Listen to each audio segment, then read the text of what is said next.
Que el Señor bendiga al pueblo de Dios. Estamos muy emocionados, primero por iniciar un año, el año 2021, y también porque Dios nos ha dado la oportunidad de concluir un año que concluimos, como lo hemos dicho en otras ocasiones, con sentimientos encontrados, con un poco de cansancio, pero vamos a dejarnos de palabras negativas y vamos a declarar que este año es un año de prosperidad, es un año de bendiciones. ¿Por qué? Porque Dios trae bendiciones sobre su pueblo y de eso queremos hablar en este principio de año.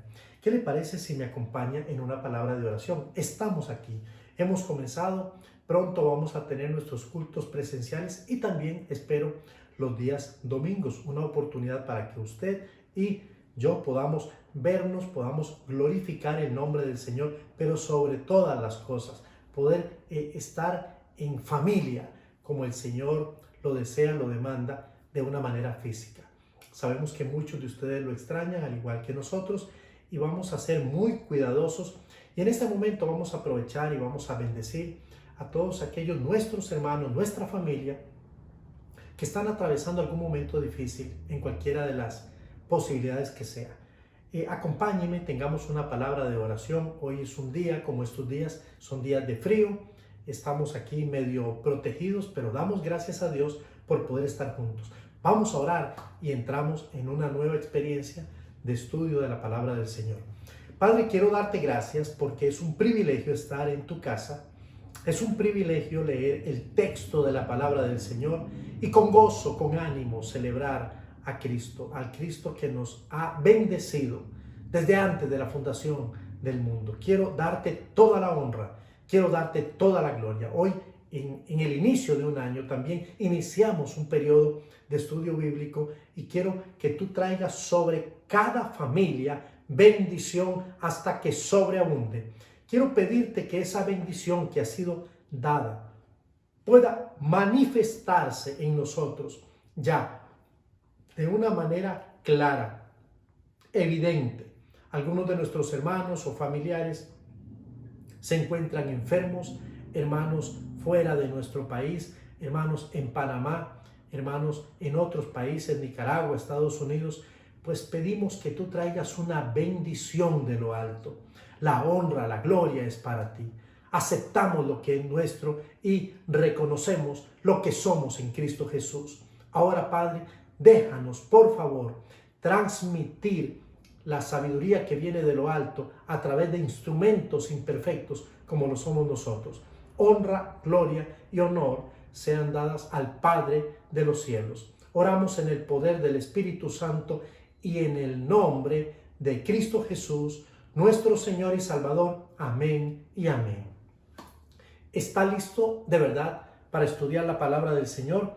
Bueno, estos días he estado con una inquietud en mi cabeza y la inquietud se resume a una carta que es la carta que el apóstol Pablo escribió a los Efesios. Ya estoy entregando información que debí ir entregando pausadamente, pero es de lo que quiero que hablemos en los siguientes días. A lo mejor el Señor nos pueda regalar muchos mensajes, sermones, enseñanzas, pero sobre todo que usted pueda sentirse guiado por el Espíritu Santo a través de la lectura.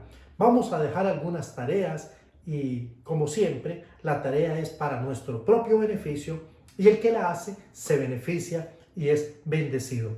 Ok, necesitaba poner un título para poder guiarlo a usted. Entonces vamos a hablar de la carta de los Efesios o a los Efesios. Vamos a estar hablando reiterativamente, o sea, vamos a estar repitiendo muchos conceptos porque la idea no es tanto entregarle a usted un montón de información, sino marcarlo y que cuando usted pueda escuchar Efesios, usted pueda saber quiénes eran los Efesios, más o menos cuál era su contexto histórico y hasta, si fuera posible, geográfico. Pero vamos a ir progresivamente. Hoy vamos a lanzar algunas cápsulas que creo van a recordar, a refrescar la memoria de algunos, sobre todo maestros, sobre todo predicadores, hermanos que tienen más tiempo de estar en el Evangelio y en el caso de algunos de nosotros quizás sea la primera vez que lo escuchemos. Hay datos que yo siempre digo no son sobresalientemente importantes, vitales o necesarios. Pero cuando ya sumamos el todo, decimos, wow, qué importante es saber este o aquel detalle. Ok, una aventura por la maravillosa epístola de los Efesios. ¿Qué le parece? Y eso es lo que quiero realmente transmitir, es lo que quiero compartir con usted. Que esto sea una verdadera, una auténtica y maravillosa aventura. Y en las aventuras hay expectativa, vamos a ir conociendo, vamos a ir refrescando y vamos a ir extrayendo de la palabra de Dios esas verdades que nutren, que llenan, que fortalecen y que confirman lo que el Señor quiere que nosotros hagamos. Ok, en una aventura por la maravillosa epístola de los Efesios es a lo que yo lo estoy invitando a usted. A manera de introducción, como una vista panorámica, quiero decirle que para poder conocer una carta o un documento bíblico, sea un libro, sea una epístola, sea un evangelio, es necesario que nosotros nos metamos, o sea, nos adentremos, que es la palabra que quiero usar, en algunos asuntos que pueden ser o no de nuestro interés. Mire lo que dije, puede ser que para usted sean importantes. Cuando estudiamos en el colegio matemáticas, algunos dicen, ¿para qué estudiar matemáticas? Pero cuando crecemos y pagamos y nos dan vuelto y nos dan menos vuelto, decimos, qué dicha que pasé por matemáticas porque por lo menos no me van a hacer trampa. Bueno, igual es con la Biblia. Es necesario tener una panorámica bastante general. Recuerde, al final vamos a aplicar, vamos a dejar que esa palabra nos impacte, pero es necesario algunos de los detalles. Les aseguro que son importantes para nuestra mejor comprensión del mensaje bíblico. Entonces, a continuación yo quiero ir creciendo con usted y a la vez que vayamos tratando de conocer elementos importantes que van a ser aplicables al final de el tiempo de estudio bíblico y así por los siguientes jueves. La primera pregunta, una pregunta que ya de alguna manera respondí, pero es bueno hacerla y cada vez que usted lea es bueno hacer preguntas como estas. ¿Quién escribió esta hermosa epístola de los Efesios? Bueno, el autor, dicho por el mismo libro, en Efesios 1:1, nos dice que es Pablo. Pablo se identifica como el autor de la carta a los Efesios. Y la otra pregunta, bueno, voy a permitirme leer el texto. Dice, Pablo, apóstol de Cristo Jesús, mediante la voluntad de Dios, a los santos que están en Éfeso y que son fieles en Cristo Jesús. Entonces, la carta la está escribiendo de su puño y letra el apóstol Pablo, una persona absoluta y completamente acreditada y, por supuesto, usada y llena del Espíritu Santo. ¿Cuándo se escribe esta carta? Porque a veces la precisión del documento no solamente nos ayuda a darle credibilidad, sino a entender que es un documento realmente original, porque se está escribiendo en un tiempo donde lógicamente podemos aceptar que comunica su fidelidad. Si este documento nos dijeran que fue escrito 700 años antes de Jesús y nos dicen que fue escrito por Pablo, habrían dudas, porque obviamente Pablo no existía en esa época. Pero según todo el conjunto de averiguaciones, sabemos que la fecha aproximada entre una fuente y otra fuente, lo que quiero decir es que son muchos los eruditos, no todos se ponen de acuerdo en la precisión, pero sí coinciden y hay un margen en el cual podemos decir es bastante fidedigno, o sea, bastante real.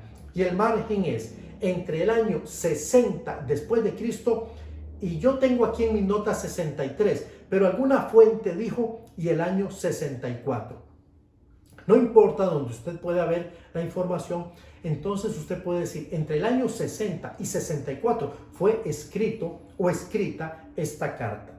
Sabemos que la escribió Pablo y la pregunta es, ¿dónde se encontraba Pablo en el momento en que la escribió? Bueno, podríamos decir, junto al árbol de mango que quedaba a la vuelta de la casa de... No es en ese sentido que buscamos hacer la pregunta, ni se intenta preguntar a la carta. Más bien es conocer si hay una condición especial, y aquí obviamente la hay, porque Pablo escribió varias cartas cuando estuvo preso en Roma. Y, por ejemplo, algunas de las cartas que él escribió estando preso en Roma fue la carta, obviamente, de los Efesios, que es a la que nos estamos refiriendo, pero también escribió Filipenses, Colosenses, que tiene mucha afinidad con Efesios, y también Filemón.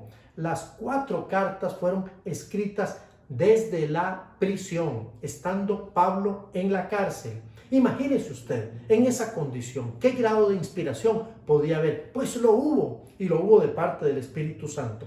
Estas cartas, y vamos a concentrarnos con la de Efesios, con la de los Efesios, fueron enviadas, o sea, Pablo tomó la carta y la envió, y esta carta particularmente fue enviada con Tíquico, según 6, 21 y 22. Y esta fuente dice probablemente en el año 60, pero ya sabemos que hay un margen de 4 años aproximadamente. Otra cosa importante es, ¿cuál fue el propósito?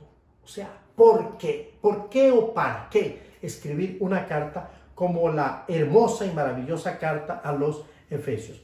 Cuando consultamos las fuentes vamos a darnos cuenta que muchos tienen perspectivas muy distintas, pero no antagónicas, o sea, no opuestas. Puede ser que una no se parece tanto a otra, pero tratamos de extraer lo mejor y coincidimos cuando leemos la carta que hay bastante sentido en algunos de los propósitos que voy a mencionar. Por ejemplo, uno de los propósitos que el apóstol Pablo tenía es que él deseaba que todos aquellos que anhelaban una madurez espiritual o bien semejante a Cristo pudiesen leer esta carta. Aquellos que tenían esa sed, esa hambre de parecerse a Cristo. De hecho, Efesios capítulo 4, verso 13 dice: hasta que todos lleguemos a la unidad de la fe y del conocimiento del Hijo de Dios. Entonces, el deseo de Pablo realmente es que los creyentes pudiesen conocer, pudiesen crecer, pudiesen fortalecerse y madurar espiritualmente. También otro de los propósitos era describir la disciplina o las disciplinas necesarias para convertirse en verdaderos hijos de Dios. O sea, no es solamente un dicho, sino es un hecho. Que sepamos cuáles son las disciplinas, qué es lo que a usted o a mí lo pueden caracterizar, lo pueden confirmar como un verdadero hijo de Dios. No estamos hablando de la teoría. La teoría es algo que relativamente llegamos a manejar y algunos lo manejamos con cierta experticia. Pero estamos hablando de la práctica. Entonces, lo que Pablo desea es que nosotros podamos convertirnos en personas que conozcan las disciplinas de un verdadero hijo de Dios en la práctica. Si una persona se permite, cualquiera de nosotros, usted que me está escuchando, puede ser que sea un hermano de la iglesia, una hermana, un líder, una señorita, un joven, o puede ser un amigo que ya está matriculado con esta transmisión. Cualquiera de nosotros que se permita hacer un estudio concienzudo de esta carta se va a beneficiar, se va a fortalecer como creyente y además tendrá sólidas bases. ¿Para qué? Para poder cumplir el propósito y el llamado por el cual Dios le ha establecido. El objetivo de esta epístola es precisamente confirmar y equipar a una iglesia que desea la madurez. Hay muchas iglesias y no vamos a condenar, a juzgar, a clasificar las iglesias A, B o C. No, las iglesias son las iglesias. Pero una iglesia local que realmente desea, que anhela la madurez espiritual, debe de conocer y debe leer esta carta que el apóstol Pablo en el año 60 al 64, desde la cárcel, juntamente con otras cartas que escribió como Filipenses, Colosenses y Filemón, desea que nosotros también tengamos la oportunidad de conocerla y de leerla. Aquí se presenta una perspectiva muy balanceada entre lo que es el cuerpo de Cristo, una lección que necesitamos, importante, no de manera retórica. ¿Qué significa? Que muchos de nosotros hablamos, enseñamos y hasta cantamos que la iglesia es un cuerpo, pero cuando nos corresponde ser cuerpo, entonces lo que hacemos es un transforme, o sea, un robot, y le quitamos partes y el brazo lo mandamos por allá y al ojo le metemos un codazo y desarmamos lo que es la iglesia como cuerpo de Cristo, que está muy bien descrita, dibujada o ejemplificada por el apóstol Pablo en esta carta. Mientras hace un balance entre el cuerpo de Cristo, también lo hace o lo contrarresta con la importancia de participar en la economía de nuestro Dios. Eso es sumamente importante. Esta carta tiene versículos claves. Sería importante poderlos anotar.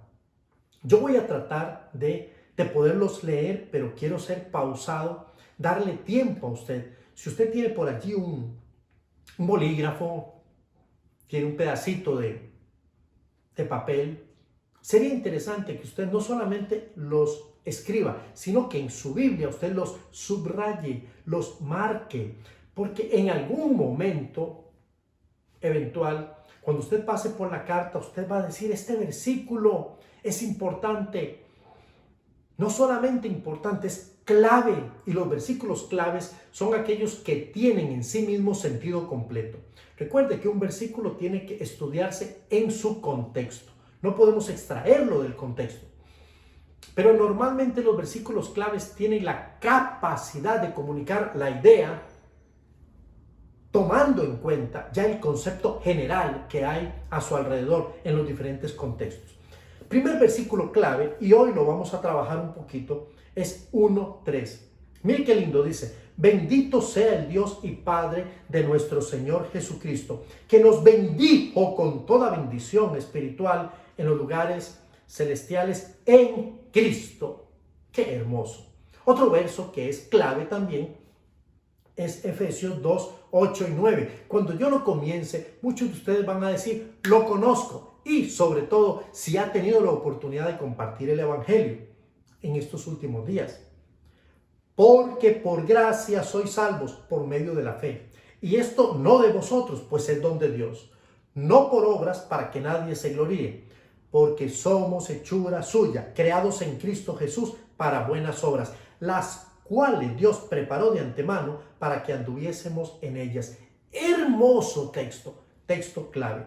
Efesios 4:4-6, dos textos más. Dice, y mire lo que estaba hablando hace un momentito acerca del cuerpo. Dice el texto, un cuerpo y un espíritu, como fuisteis también llamados en una misma esperanza de vuestra vocación. Un Señor, una fe, un bautismo, un Dios y Padre de todos, el cual es sobre todos y por todos y en todos. Un sermón.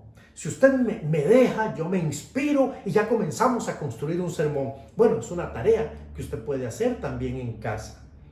Efesios capítulo 5, verso 21. Mire qué lindo, qué interesante y qué corto. Someteos unos a otros en el temor de Dios. Eso está en Efesios. Está en Efesios. Y Efesios capítulo 6, verso 10-11. Y no estoy diciendo que son los únicos, pero son los que considero para efectos de esta introducción como los claves. Efesios 6, 10-11 dice, por lo demás, hermanos míos, fortaleceos en el Señor y en el poder de su fuerza, vestidos de toda la armadura de Dios, para que podáis estar firmes contra las acechanzas del diablo. Quiero hacer un muy breve resumen, tratando de usar esa palabra que usé al principio.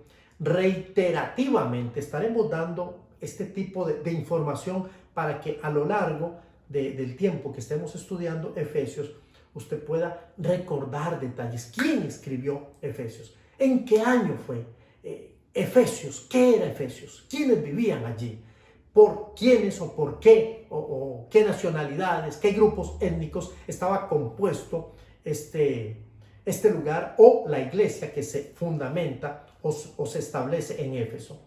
Bueno, a manera de un resumen muy breve, les diré que el libro de los Efesios está ocupando en su gran mayoría, porcentualmente hablando, o sea, que un porcentaje muy alto de su contenido tiene que ver con doctrina. La palabra doctrina la usamos mucho los que tenemos alguna experiencia, formación o contexto evangélico, cristiano, religioso, bíblico, pero la palabra doctrina significa enseñanza. Entonces, Efesios es un libro que está cargado de muchas enseñanzas, enseñanzas que el apóstol Pablo quería dejar para su iglesia. Un dato interesante es que la carta a los Efesios, dicho por grandes estudiosos eruditas, es una carta circular. ¿Qué significa? Que fue escrita para que circulara. O sea, además de ser entregada a los hermanos de Éfeso, también era una carta que por su contenido, era una carta que tenía las características de poder ir a otra iglesia y a otra iglesia y ser leída en otras distintas iglesias hasta nuestros días. Y no podemos negar que hay un contenido riquísimo, absolutamente contextual. Ok, otro detalle es que la mitad de la enseñanza de esta epístola describe nuestra posición en Cristo. Y mire que estoy usando la palabra en Cristo. Ahorita voy a aplicar un poquito sobre eso. Pero también nos recuerda nuestra posición, o sea, está hablando de nuestra posición en Cristo, pero nos recuerda lo que afecta esa posición. Nuestra posición afecta nuestra condición. O sea, lo que Cristo hace en mí y donde Cristo me ubica, eso va a afectar entonces mi condición, o sea, lo que yo voy a hacer. Lo que Él hace en mí me permite proyectar y de alguna manera ejercer mi llamado, mi misión. Eso depende de lo que Cristo ya ha hecho en mí, la posición que yo tengo en Cristo. Con mucha frecuencia, algunos que enseñan sobre Efesios se concentran en los últimos o el último capítulo, que está hablando básicamente de la guerra o lucha que los santos tienen que tener, los santos tienen que tener cotidianamente. Pero no hacer énfasis en el 1, 2, 3, 4 y 5, que son los primeros, y los capítulos del medio, sería poco sabio, porque hay mucha riqueza y hoy yo quiero trabajar en los primeros versos. Hay dos cosas que están bien bosquejadas, o sea, que están bien planteadas en la carta. Cuando uno ve la carta, uno las puede ver, digamos así, de una manera sencilla, sin tener que escarbar mucho. Lo primero es quiénes somos en Cristo. Cuando usted lee Efesios, usted se va a dar cuenta quién es usted en Cristo, como seguidor de Cristo, como hijo de Dios. Y nosotros debemos entender plenamente que quienes declara Dios que somos en Cristo, entonces va a depender, lo que Él dice que nosotros somos en Cristo, va a permitirnos no solamente posicionarnos, sino actuar. O sea, lo siguiente es cómo debemos vivir. Entonces, hay dos cosas que están muy claras en Efesios. Primero, lo que nosotros o quienes somos en Cristo.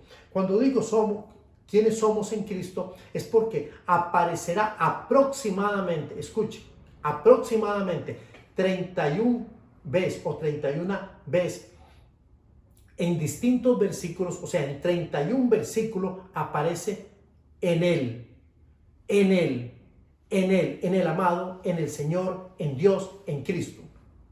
Significa que lo que nosotros somos, lo somos, lo alcanzamos, lo logramos en Cristo. Y ahorita voy a volver allá. Entonces, las dos ideas bien grandes que están en Efesios, la primera es quiénes somos en Cristo. La segunda, cómo debemos vivir. los que ya estamos en Cristo. Si usted no tiene todavía la posibilidad de estar en Cristo, yo tengo un mensaje para usted al final. Déjese guiar por el Señor, no cambie, no se mueva de su asiento y espere a que yo pueda llegar allá. Si usted no es todavía la persona a la que yo estoy dirigiendo esta información, ¿quiénes somos en Cristo? Pero si ya usted en Cristo, usted puede decir, yo soy en Cristo, yo soy un hijo de Dios, entonces lo segundo, ¿cómo debe de vivir un hijo de Dios? Y esto es sumamente importante, porque algunos nos sentimos muy cómodos y hasta ciertamente un poco así medio altivos cuando decimos lo que somos en Cristo. Está bien, decir lo que yo soy en Cristo está bien, y yo quiero confirmarlo a usted. Pero lo más importante en esta idea es cómo debemos vivir aquellos que ya somos en Cristo, y podemos usar muchos calificativos. Ok, una división de la carta, si la pudiéramos dividir, y vamos a usar muchos bosquejos, muchas posibilidades, pero la carta de Efesios se puede dividir en 3 segmentos principales. Por ejemplo, en los capítulos del 1 al 3 podríamos ver cómo Pablo introduce los principios con respecto a lo que Dios ha hecho. Dios ha hecho en nosotros, del 1 al 3. En los capítulos 4 y 5 vamos a encontrar algunos principios. Pueden ser 3, pueden ser 4 principios respecto a nuestra presente existencia en Cristo. Ahora sí, como cristiano, por lo que Dios ha hecho en mí, ahora 4 y 5 me permite reconocer, ver, identificar principios con respecto a nuestra presencia en Cristo. Y el capítulo final nos habla de principios concernientes a nuestras luchas diarias. Todos tenemos luchas todos los días. Y el capítulo 6 nos prepara para poder enfrentar esas luchas. Ok, ¿qué le parece si para hoy usted me permite compartir un bosquejo de los primeros 2 versículos? Perdón, no voy a hablar del 1, 2, sino del 3 y 4, pero serán los 2 primeros versículos que yo quiero desarrollar. Porque en el primero, donde Pablo dice, Pablo, apóstol de Cristo, por la voluntad de Dios, podríamos extraer mucho y quizá hablemos en los siguientes días de el privilegio que tuvo Pablo, el privilegio que tiene cualquier hombre, cualquier mujer, de ser lo que es por la voluntad de Dios, no por nosotros, sino por la voluntad de Dios. O sea, Dios ejerce su voluntad para definir lo que Él quiere que usted sea. Mire, yo me siento privilegiado, siento un gran privilegio, era lo que quería decir. Y ahora sí, me siento privilegiado al saber que yo soy lo que soy y no soy otra cosa más que lo que soy. Estoy agradecido con Dios. Pude haber sido muchas cosas, pero soy lo que Dios, por su voluntad, ha querido que yo sea. Y definitivamente yo le doy gracias a Dios porque por su voluntad Él me tiene aquí. Me tiene frente a este dispositivo hablándole a usted, que hoy tuvo la oportunidad de conectarse y de disfrutar del estudio de la palabra del Señor. Esta es una bendición. Yo puedo decir, yo, Jorge Amaya, por la voluntad de Dios, a los que me están escuchando en sus respectivas casas, hogares o el lugar donde Dios los tenga a través de un dispositivo. Esto es una bendición. Luego dice a los santos que están en Éfeso. Entonces hay una dirección, pero no voy a hablar necesariamente de eso hoy. Pero sí Pablo tenía una visión de a quién le estaba hablando. Yo hoy tengo la oportunidad de dirigirme a un lente y a través de ese lente yo sé que usted me ve y me escucha y está permitiendo que el Espíritu Santo le cautive, le impacte y diga muchas cosas que yo tal vez en un lenguaje muy sencillo y poco elocuente no pueda hacer. Pero el Espíritu Santo tiene ese poder. Entonces, Pablo dice, gracia y paz a ustedes de parte de Dios, nuestro Padre, y del Señor Jesucristo. Qué hermoso saludo, una salutación, como lo establecen los estudiantes y estudiosos de la palabra. Un bello saludo de parte de alguien que tiene autoridad, porque Dios es quien le ha dado la investidura y le ha puesto allí. Ahora sí, ¿qué le parece, si me permite, en los minutos que me quedan, dando una especie así de orientación ya de estudio, de mensaje, de enseñanza? La titulo Una adoración con sentido. Imagínense, adorar sin sentido sería un poco necio, un poco tonto, pero permítame, sería también un poco común, porque muchas personas están adorando sin sentido, sin tener un sentido claro. A veces he despertado en un momento X, ya sea cuando los muchachos están ministrando, cuando mi esposa, cuando mis hijos están escuchando una adoración, y yo estoy en otras. Cuando un grupo de hermanos están orando y yo estoy en otras, pero digo que estoy con ellos, participando con ellos. ¿Sabe? Eso es una adoración sin sentido. Hoy yo quiero que nosotros veamos lo que interpreto, creo y extraigo de la palabra como una adoración con sentido, con dirección, con inteligencia. Interesantemente, Pablo inicia esta carta, la cual, como dije, ha escrito desde la prisión, juntamente con otras cartas, Filipenses, Colosenses, Filemón, más o menos en el año 60 al 64, a un pueblo, a una población muy interesante, Éfeso. Algo que no dije, pero lo repetiré muchas veces en la medida que podamos. Recuerde, Éfeso era la capital del Imperio Romano y era una porción importante en Asiria. Por su posición geográfica tenía acceso al mar y muchas personas pasaban por allí. Entonces se volvía una ciudad cosmopolita. Esta ciudad se caracterizaba por la idolatría. Eran sumamente idólatras. Dios sabía todo esto.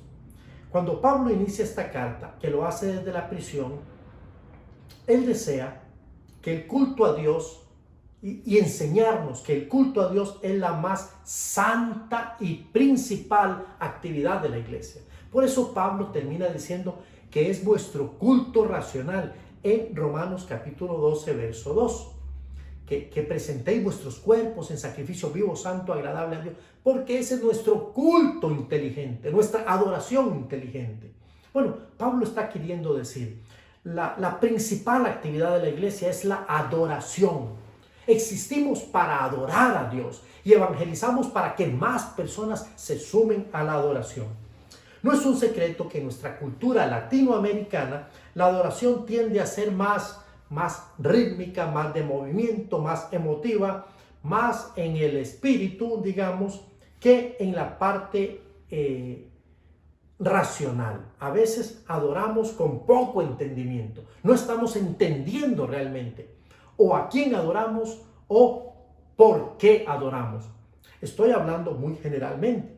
Entonces, vamos a ver algunas razones que el apóstol nos va a mencionar aquí por las que la iglesia debe adorar a Dios con los argumentos correctos. Solamente 2 versículos, no vamos a correr, vamos a ir relativamente pausados.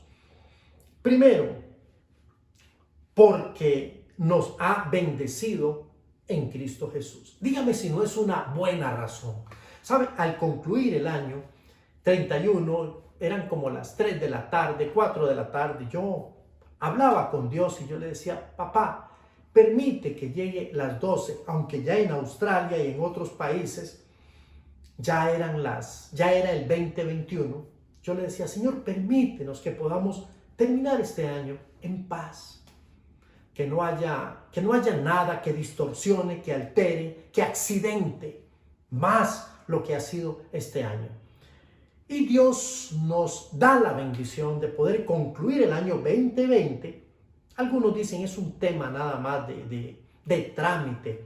Bueno, yo lo veo diferente. Empezamos un año, nuevo estudio, nuevas fuerzas, gloria a Dios. Entonces el Señor nos bendice. Y Él nos bendice en Cristo Jesús. Pero aquí yo quiero llamar su atención a lo que escribe el texto, a lo que Pablo está escribiendo en el texto, y dice literalmente: bendito sea el Dios y Padre de nuestro Señor Jesucristo, que nos ha bendecido con toda bendición espiritual en los lugares celestiales en Cristo Jesús. Mire lo que dice Reina Valera del 60. Bendito sea Dios, que nos bendijo con toda bendición espiritual en los lugares celestiales. Lo que quiero destacar es el verbo bendijo. Es una acción ya culminada en el pasado. Entonces, primero voy a hablar de la palabra bendición. La palabra bendición ha sido muy utilizada por predicadores, maestros, por usted y por este servidor. Los padres usamos la palabra bendición. Alguna hermana me llama y cuando ya voy a colgar me dice: pastor, bendición, pastor, la bendición. Y antes yo lo asociaba con costumbres muy de otros lugares, de otros países, pero sabe, hoy valoro ese espacio y que ella me diga: pastor, por favor, antes de colgar, deme la bendición. Hermana, que Dios le bendiga. Bendiga a sus hijos, bendiga a su familia. Gracias, pastor. Y ya cuelga. Qué importante es la bendición. La palabra bendecir comunica la idea de todo aquello que resulta como beneficio, ya sea espiritual o material, pero también emocional, psicológico, todo aquello que redunde, que impacte en bendición, en bondad. Es también hablar bien. Bendecir es hablar bien o proferir algo bueno para alguien. Que Dios te permita culminar tu universidad. Que Dios bendiga tu vientre. Que Dios te dé los hijos que Él quiere que tú tengas. Que Dios te dé un lindo y santo matrimonio. Que Dios te permita tener el pan todos los días de este año. Que Dios te dé la oportunidad de consumar ese negocio, de obtener esa casa, ese carro. Hablar bien, proferir cosas buenas. Entonces, cuando hablamos de la bendición está íntimamente conectada con la palabra bondad, con la palabra bueno. Entonces, una bendición no puede ser algo malo. Y aquí está diciendo: bendito sea el Dios y Padre de nuestro Señor Jesucristo, que nos bendijo, ya lo hizo. Es algo que ya Dios hizo. Es una acción, en este caso lo voy a decir tal cual lo tengo, realizada, que fue hecha o dada en el pasado, pero su efecto, su impacto, su implicación connota, o sea, afecta este presente, el aquí y el ahora, y también el futuro. ¿Hasta dónde? Hasta la eternidad. Eso es lo interesante de esta palabra, que el Señor nos bendijo con una afectación eterna. Una afectación que si bien es cierto nos acompañará durante el ciclo, el peregrinaje, los días que estemos en esta tierra, también tiene implicaciones eternas. O sea, esta es una bendición poderosa de impacto. Gloria a Dios por eso. También la extensión de su bendición. Es una bendición absoluta, pero también sin límites. Dice el texto que nos bendijo con toda bendición. ¿Escuchó? Con toda bendición. Esas son palabras muy grandes. Son palabras que realmente lo elevan a uno. Porque no nos ha bendecido con bendiciones exclusivas particulares. No, con toda bendición es lo que dice el texto. Pero también note la naturaleza de su bendición. La naturaleza de su bendición es espiritual y también celestial. Eso es importante. Bendito el Dios y Padre de nuestro Señor Jesucristo, que nos bendijo, ya lo hizo, con toda bendición en los lugares celestiales. Y la bendición tiene un fundamento. Y ese fundamento es un fundamento garantizado. ¿Qué quiero decir cuando digo fundamento? Tiene una base. Esa base es sólida. es única, es exclusiva, y sobre esa base se puede levantar toda edificación que trascienda el tiempo y el espacio, porque ese fundamento es en Cristo. Es lo que dice el texto. Usted puede revisar el texto. Bendito sea el Dios y Padre de nuestro Señor Jesucristo, que nos bendijo con toda bendición espiritual en los lugares celestiales, en Cristo, en Cristo. Entonces, ya sabemos un poquito por qué nosotros debemos bendecir, por qué debemos adorar a nuestro Dios. La adoración cobra sentido cuando nosotros entendemos. Y cuando nosotros entendemos, le aseguro, nuestra adoración no será mediocre ni barata, ni la negociaremos, ni estaremos en el límite. Si le doy, si no le doy, cuánto le doy, por qué le doy, levanto las manos hasta la mitad, me siento, no me siento, voy, no voy. No habrá límites, porque estamos entendiendo. La iglesia empieza a entender realmente que la adoración tiene un sentido, una razón, un propósito. Pero lo segundo es porque Él nos ha escogido en Cristo Jesús. Y esto es hermoso, esto es precioso, en serio. ¿Cuántos de nosotros hemos estado en un grupo, en un equipo, en un aula, esperando tal vez la elección o la selección?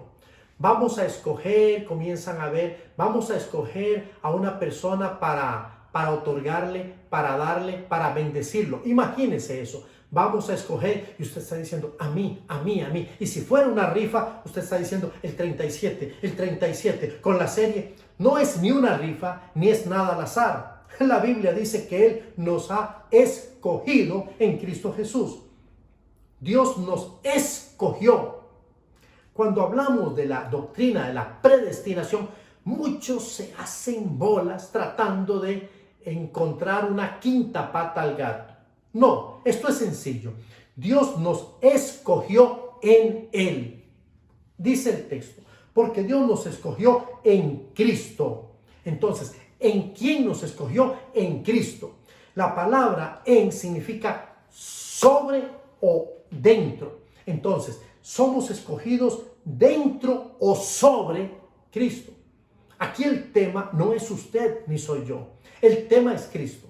Y todo aquel que esté sobre Cristo o dentro de Cristo, entonces aplica, entonces está prácticamente siendo protagonista de esta frase. Él nos escogió en Cristo. Esta frase es clásica, como lo dije hace un momento. En Él, en la carta de los Efesios aparece cuántas veces dije, recuerda, hágale así. Ahora que termine el programa, usted lo devuelve y usted se va a dar cuenta cuántas veces dije que estaba y en cuántos versículos. No vamos a hacer eso. Le vamos a decir, le vamos a repetir que la frase en Él aparece aproximadamente en 31 versículos en la carta a los Efesios. Progresivamente o después les daré los versículos. Pero ¿qué tal si ponemos una primera tarea? ¿Qué tal si usted se encarga de leer en estos días los 6 capítulos, que son prácticamente 3 hojas? Mire qué sencillo, 3 hojas, y comience a buscar donde dice en Él, en Él, en Él, en el amado, en Cristo, en el Señor. Va a encontrar por lo menos 31. En algunos libros, en algunas traducciones pueden encontrar 45. Pero por lo menos 31 veces aparece la frase en Él. Entonces, Dios nos escogió en Él. Dios nos escogió desde antes de la fundación del mundo. ¿Esto qué significa? Según nos escogió en Él antes de la fundación del mundo. Bueno, lo que está queriendo comunicar es que si Dios nos escogió antes de la fundación del mundo, esto prueba que el fundamento del universo no es material, sino espiritual. Dios fundamenta el universo sobre bases espirituales y no necesariamente materiales, las cuales se suman, las cuales llegan, y dijo Dios, sea hecho y se hizo. Pero el fundamento de su creación es espiritual. Esto es riquísimo, es sumamente interesante. Su elección o escogencia es con un propósito. O sea, Dios no escoge porque le da la gana. Dios no escoge porque es caprichoso. Dios no escoge porque está ocioso. Como cuando alguna vez hemos estado ociosos y comenzamos a tomar piedritas de alrededor o ramitas, hojas. No, Dios no lo hace sin sentido y sin propósito. Dice para que fuésemos santos, diferentes, con propósito, separados de y separados para y sin mancha delante de Él. ¿Sabe qué significa eso? Eso significa proceso, porque no estamos todavía limpios. Necesitamos ser lavados todos los días y santificados. Proceso. Usted está en el proceso. Yo estoy en el proceso. Que yo el año pasado me porté mal. No estamos expurgando eso ni revisando eso. Que yo tuve algunos problemas porque caí en la bebida de nuevo. Uy, Dios mío, es que el tema mío es la pornografía y volví a caer en la pornografía, en el chisme, en la murmuración. Estamos hablando de un proceso en donde Dios quiere santificarle y también limpiarle. Voy a concluir, porque creo que ya es tiempo de concluir. Y quiero que revisemos algunas cosas que debemos conocer de las bendiciones de Dios. Por lo menos las bendiciones que Dios nos ha dado. Número 1. Las bendiciones espirituales las da el Espíritu. ¿Quién da las bendiciones espirituales? El Espíritu. ¿Sí? A Él es el que le compete dar las bendiciones espirituales. Y Dios es Espíritu. Y los que le adoran es necesario que le adoren en espíritu y en verdad. 2. Las bendiciones espirituales son, escuche esto, lo opuesto a las bendiciones temporales. ¿Ok? Las bendiciones espirituales, en mi mano derecha, izquierda, en su pantalla, son opuestas a las bendiciones temporales. 3. Las bendiciones espirituales son por mucho superiores a las bendiciones materiales, a las que nos aferramos, por las que pedimos todos los días. Yo he orado tanto a Dios por una casa. Yo he orado tanto a Dios por un carro. Yo he orado tanto a Dios por un terrenito. Yo he orado tanto a Dios por bendiciones materiales. Pero las bendiciones materiales son muy por debajo a las espirituales. Dicho como lo dije al principio, las bendiciones espirituales son por mucho superiores a las bendiciones materiales. En cuarto lugar, las bendiciones espirituales se encuentran solamente en Cristo. Eso me recuerda el coro. Solamente en Cristo, sí, solamente en Cristo se pueden encontrar las bendiciones espirituales. Dios trató primero con el hombre sobre las bendiciones materiales. Cuando uno ve al pueblo de Israel, uno pregunta, y muchos de nosotros volvemos a las experiencias del Antiguo Testamento y decretamos, Señor, en el nombre de Jesús, yo decreto, yo te ordeno, casi que le estamos diciendo a Dios, que tú me des, que tú me prosperes. Pero por favor debemos entender lo que la palabra prosperidad realmente significa.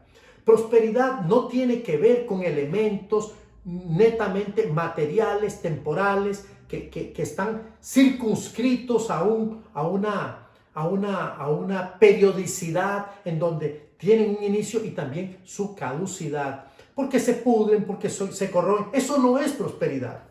Prosperidad es todo aquello que complementa de forma integral el beneficio para un hombre, para una mujer que vive en Cristo Jesús. Entonces las bendiciones espirituales, cuando hablamos de ellas,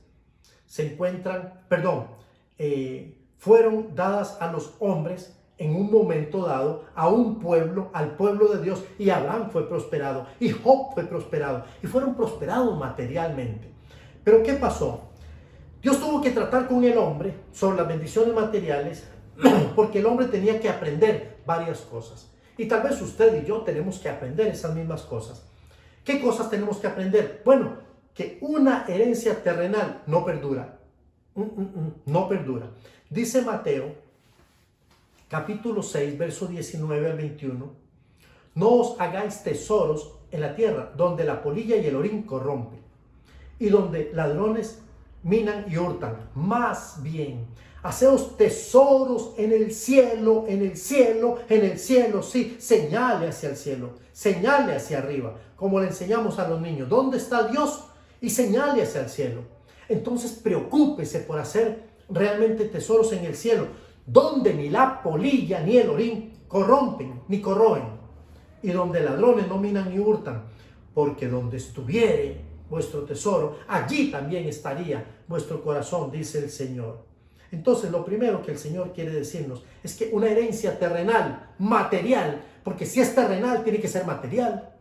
Aquí están las dos palabras, los dos sentidos, naturalezas opuestas, lo terrenal y lo espiritual. ¿Está bien? Entonces, si es terrenal, no perdura. Dos, que una nación terrenal o una herencia material no pueden traer paz ni seguridad. No. La paz y la seguridad son propiedad del espíritu.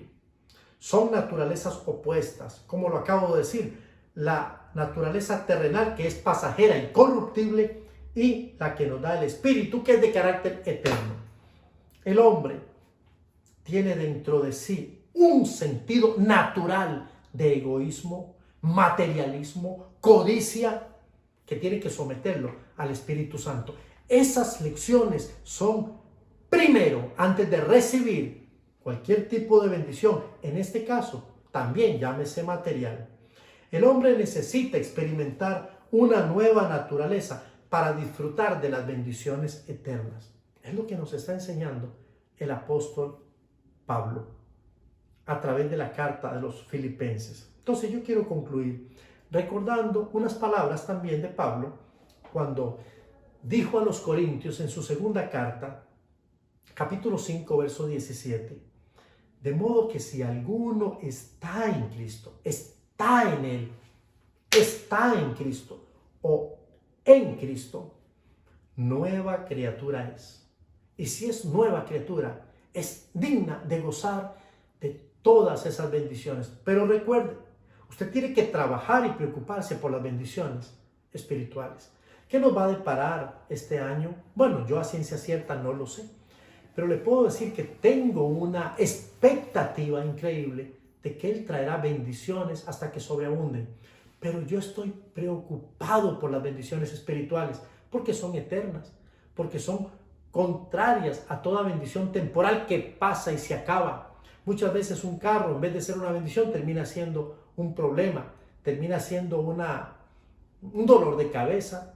Igual cualquier otra posesión material que las hemos visto a través de los años. Pero si usted decide adorar con sentido, entonces entienda que tiene muchas razones por las cuales adorar. Ya Él nos bendijo con toda bendición espiritual en los lugares celestiales y además nos ha elegido razones suficientes. Si usted es una nueva criatura, debe de gozar de estas bendiciones. Aprovéchelas ahora. Yo quiero bendecirlo con estas bendiciones. Quiero decirle a usted que ya el Señor nos bendijo. Ahora vamos a permitir que esas bendiciones espirituales comiencen a fluir a través de su iglesia. Y se va la murmuración, se va el odio, se va el rencor, se va la pereza, se van las necedades, se van los vicios, se va la pornografía, se va todo tipo de corrupción y estorbos que a la iglesia le impiden realizar su misión. Vamos a orar y vamos a bendecirlo. Padre, te doy gracias y te bendigo por la oportunidad que tú le das a la iglesia de poder ser un instrumento en tus manos y de hoy escuchar la palabra. Y vamos a profundizar en los temas de esta carta. Así que dame a mí sabiduría para poder ir paulatinamente creciendo y compartiendo estas verdades de la palabra. Pero hoy hacemos uso ya de las bendiciones que tú nos has dado. Bendice a tu iglesia y haz manifiestas tus bendiciones sobre los hogares, las familias, las parejas, los hijos, los hermanos y hermanas que son trabajadores, que son jefes, que son estudiantes. Trae tu bendición, trae tu paz, Señor. Yo te doy gracias por la salud, gracias por reconfortar el alma de aquellos que se duelen, que sufren, que están cargados. Gracias por tus bendiciones. Eso nos motiva a adorarte y alabarte. Gracias por tu paz. Este año es tu año y nosotros solamente queremos ser fieles y amar lo que tú amas. honro este tiempo y te doy la honra a ti también y la gloria. Y oro en el poder del Espíritu Santo y en el nombre de Cristo Jesús, mi Señor y mi Salvador. Amén y amén. Que el Señor bendiga aún más y más y más a su iglesia y que lo haga con bendiciones espirituales que son las eternas. El Señor ya nos bendijo. Le amo en Cristo Jesús y espero que nos volvamos a ver próximamente en la nueva transmisión. Que el Señor bendiga a su iglesia ricamente. Quiero darle muchas gracias a Dios porque hoy usted pudo escuchar la palabra de Dios. Pero sabe, lo más importante, como estamos enseñando y nos enseña el apóstol Pablo, es quiénes somos realmente en Cristo Jesús.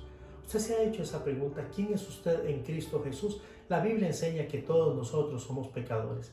¿Y qué significa eso? Bueno, que todos nosotros cometemos muchas faltas, cosas que ofenden a Dios, que lo entristecen, y eso nos separa, nos distancia de Dios. Algunas cosas que podemos mencionar como pecado son esas palabras que no son aceptadas ni permitidas por la Real Academia de la Lengua, que son vulgares, que son palabras sucias, pero también la murmuración, también el chisme como tal, los vicios, llámese vicios que nos atrapan como las drogas, aquellos que consumen marihuana, cocaína, aquellos que toman alcohol, aquellos que están consumidos en temas sexuales de la índole que sea.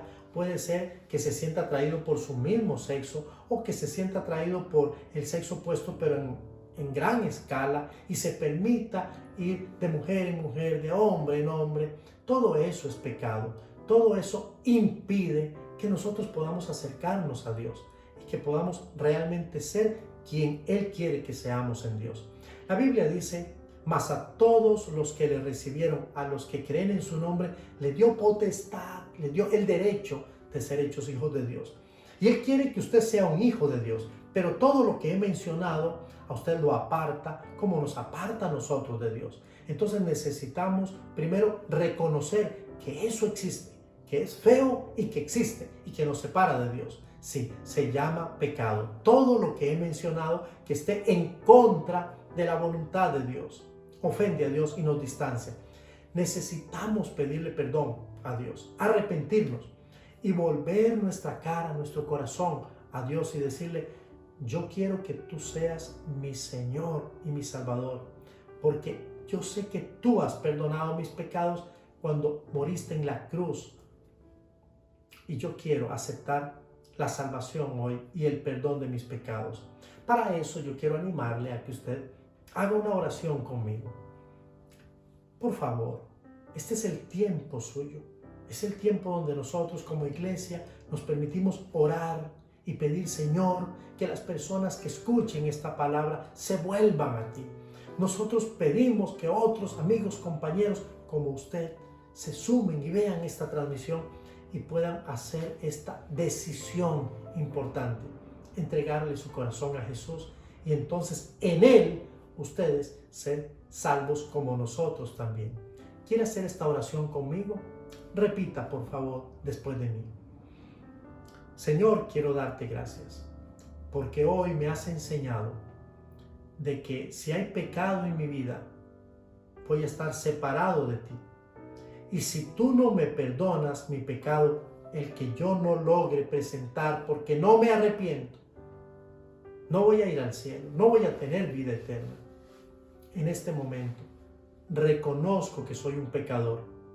Reconozco que he hecho cosas que te ofenden a ti, que no he tenido el mejor vocabulario, que estoy atrapado por algún vicio, por alguna situación que es indigna, que me avergüenza, que ofende a los que están cerca y a ti. Te pido perdón en este momento y te ruego que por favor me perdones y en este momento seas mi Señor y mi Salvador. Te doy gracias porque sé que ya lo has hecho. Te entrego mi corazón de verdad y mi vida en este momento y te doy la honra y la gloria. Sello mi oración en el poder del Espíritu Santo y en el nombre de Cristo Jesús, mi Señor y mi Salvador. Amén y amén. Si usted hizo esta oración, yo quiero decirle bienvenido a la familia de Dios. en el número que aparece en la parte de abajo de su dispositivo, por favor, háganos una llamadita. Puede hacerlo en la mañana, puede ser en la noche, y cuéntenos lo que ha pasado con su vida. Queremos orar por usted, queremos bendecirle y decirle bienvenido a nuestra familia, a la familia de Dios. Lo amamos mucho y deseamos que a usted y a su familia Dios también le bendiga ricamente.